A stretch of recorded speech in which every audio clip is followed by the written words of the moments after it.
blood transfusion reactions and rational use of blood.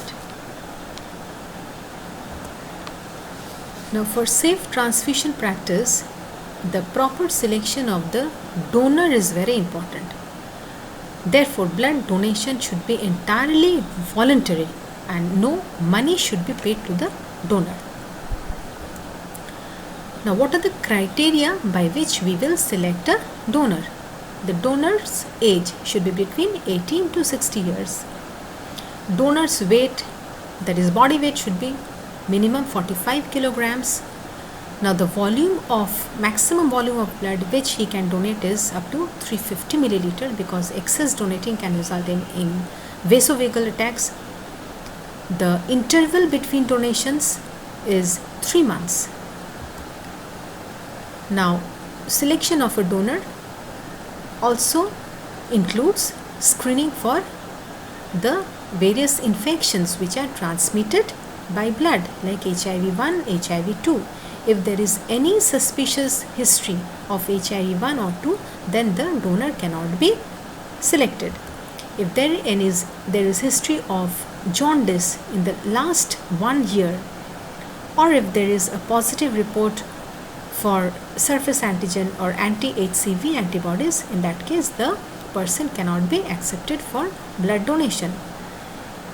If there is history of malaria, in that case there should be a gap of 3 months from the attack and full treatment of malaria.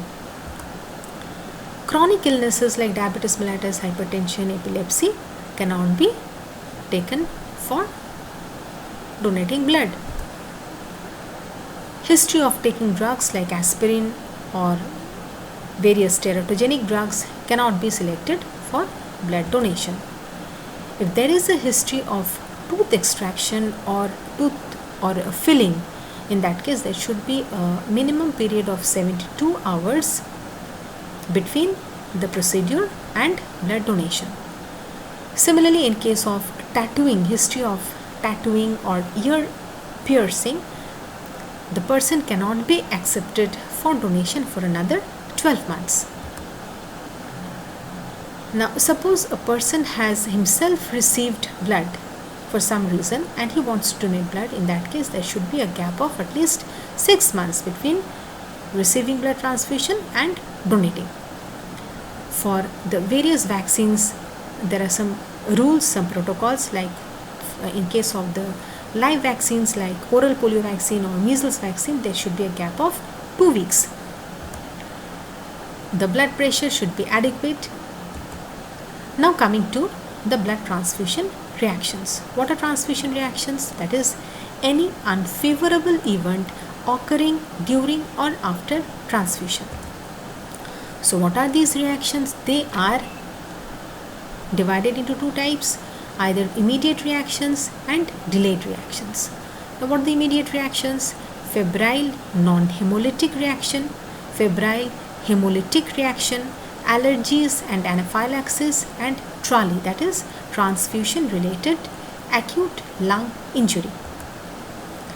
Now coming to febrile non-hemolytic transfusion reaction, which is the most common transfusion reaction.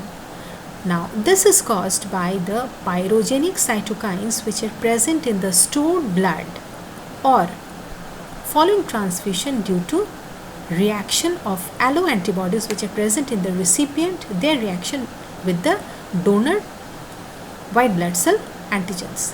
Now this type of reaction is very common in people who have received transfusion multiple times. Now coming to the hemolytic transfusion reaction. Here there is destruction of the donor red blood cells and it results in acute intravascular hemolysis, and it is due to ABO incompatibility due to activation of the complement cascade. Now how do we know that there is incompatibility? Suppose the person is having a undergoing blood transfusion. Now suddenly he will be having chills, itching, respiratory distress, vomiting. He will complain of chest pain, back pain, palpitation, flushing. Now suppose the patient is comatose or is under general anesthesia and is undergoing blood transfusion and has a incompatibility, ABO incompatibility. So how do we know? We know from uncontrolled bleeding from the wounds, surgical wound. There will be hypotension, and if we examine the urine of the patient from the urobank, we will find that there is hemoglobin urea. So what shall we do in case of ABO incompatibility? We will stop the transfusion immediately, but we will maintain the IV line, we will maintain blood pressure, heart rate, the airway of the patient, and collect the first urine sample for hemoglobin urea. Next immediate complication is allergic reaction. This reaction is due to some donor plasma proteins. Now coming to anaphylactic reaction, these are very rare reactions and due to IgA deficiency in the recipient. Now very important topic, transfusion related acute lung injury. What is this? This is development of respiratory symptoms within 6 hours of transfusion. Differential diagnosis is acute respiratory distress syndrome. X-ray shows white out appearance. So what is the cause? Cause is reaction of anti-HLA and anti-neutrophil antibodies in the donor blood with the leukocytes of the recipient, which leads to leukocyte aggregation in the recipient, and these leukocyte aggregates, they deposit in the pulmonary vasculature and increase the pulmonary vasculature permeability, resulting in pulmonary edema and acute respiratory distress. Now coming to the delayed reactions. What are the delayed reactions? Hemolytic transfusion reactions, post-transfusion purpura, graft versus host disease, and the transfusion related infections. Delayed hemolytic reactions occur days to weeks after transfusion. They occur in persons who are sensitized to the red cell antigen of the donor by a previous transfusion or pregnancy, so that the person had the antibody in a very low titer, and on re-exposure to the similar antigen there is IgG immune response and extravascular hemolysis. It is associated with Rh and minor blood group incompatibility. Now infections. What are the infections that can be transmitted? Hepatitis B, transmitted both by the cellular and plasma components. All blood components are tested for surface antigen. Hepatitis C, anti-HCV antibody is tested in the donor blood. HCV RNA is tested by PCR. HIV and HIV1 and HIV2 antibodies are tested by the enzyme immunoassay for detection of anti-HIV antibodies, and in case of the window period, if window period is suspected, in that case nucleic acid testing is done to rule out HIV infection. Malaria is ruled out by detection of malarial antigens by rapid immunochromatographic test, and syphilis is tested by rapid plasma reagin test. The next complication, delayed complication, is post-transfusion purpura, where there is thrombocytopenia and bleeding which develop 5 to 12 days after transfusion. Now, donor platelets have some antigens which is lacking in the recipient, and the corresponding antibody which is present in the recipient, they react with the donor platelets, resulting in platelet destruction and thrombocytopenias. Now, transfusion associated graft versus host disease, this is very rare, but it is fatal reaction, and it occurs if the recipient is immunocompromised. Now the last topic is massive blood transfusion. What do we mean by massive blood transfusion? That means transfusion of 5 liters of blood in 24 hours. So what are the complications of massive blood transfusion?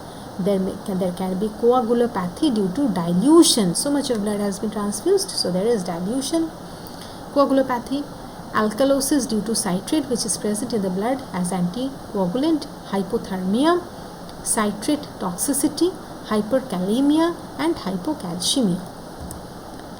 Now there are some protocols for blood transfusion. What are these?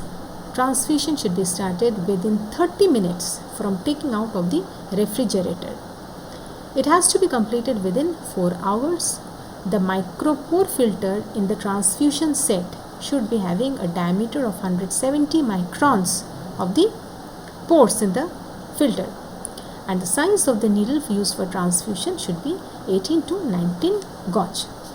Now the last part of the discussion is what are the different types or the ways by which we transfuse blood, or the components. Number 1 is whole blood, 2 is packed red blood cell, fresh frozen plasma, cryoprecipitate or platelet concentrate. So when we give whole blood? We give whole blood when there is acute blood loss. Now this whole blood is kept in the refrigerator between 2 to 6 degrees centigrade, and we can store this whole blood for a period of 35 days when the anticoagulant is CPDA, that means citrate phosphate dextrose adenine. It can be kept for 42 days when the anticoagulant is SAGM, that is saline, adenine, glucose, mannitol. Now next is packed RBC. This packed RBC, again, it is given in case of severe anemia. It is again stored between 2 to 6 degrees centigrade in the refrigerator, and it can be used for 1 unit can be stored for 35 days to 42 days depending upon the anticoagulant, whether it is CPDA or SAGM. Now they generally raise the hemoglobin concentration by 1 gram %. That is, 1 unit of packed RBC will raise the hemoglobin of the patient by 1 gram %. Next component is fresh frozen plasma. Frozen means it is stored at sub-zero temperature in the deep freezer, that is below 18 degrees centigrade, and it can be stored for a very long time, that is up to 1 year, since it is kept at sub-zero temperature. So when do we give fresh frozen plasma? When the person is suffering from coagulation factor deficiencies. Next is cryoprecipitate. Cryoprecipitate is again stored in the deep freezer at sub-zero temperature. And when do we give cryoprecipitate? When a person is suffering from factor VIII deficiency, that is hemophilia A or factor 13 deficiency, and also in case of hypofibrinogenemia. And last component is platelet concentrate. Now this platelet can be given as random donor platelet or single donor platelet. Now we keep platelets outside the refrigerator between 2 to 24 degrees centigrade with constant shaking, and therefore platelets cannot be stored for more than 5 days. And when do we transfuse platelets? We transfuse platelets in case of severe thrombocytopenia. So this finishes with the topic. Thank you.